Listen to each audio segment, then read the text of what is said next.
Madam Chair, I'd like to now yield 3 minutes to the gentleman from Virginia.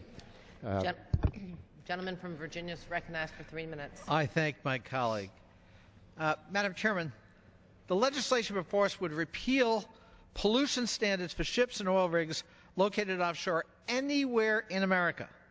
It appears to be based on the belief that, as a general principle, air does not move. This legislation endangers air quality from Alaska to Virginia, while offering another token of appreciation to the oil companies that was so generous in creating a new majority in the 112th Congress.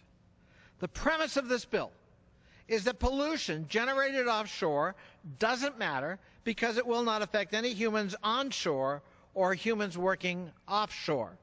And I know that those of us who represent littoral states are most reassured from our colleagues from Colorado and Kentucky and Nebraska in reassuring us that we won't negatively be affected by this legislation.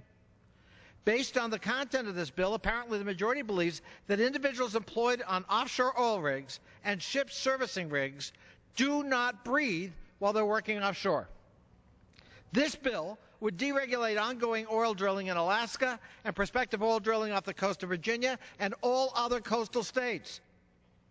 The majority is attempting to pass yet another bill to sacrifice the health and economic livelihoods of American citizens to pad the pocketbooks of big oil. This legislation, which presupposes that air does not move, is as dangerous as the previous Republican oil bills, which denied the existence of global warming and enacted wholesale repeals of the few safety and environmental safeguards that still protect coastal communities from oil drilling.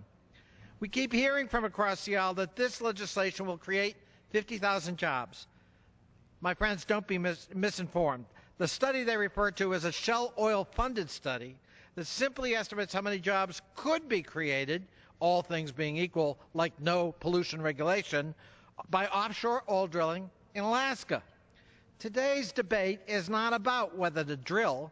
It's about whether we will allow a massive increase in pollution when we do it. It is a false choice, and I urge my colleagues in the House to reject it. And I yield back.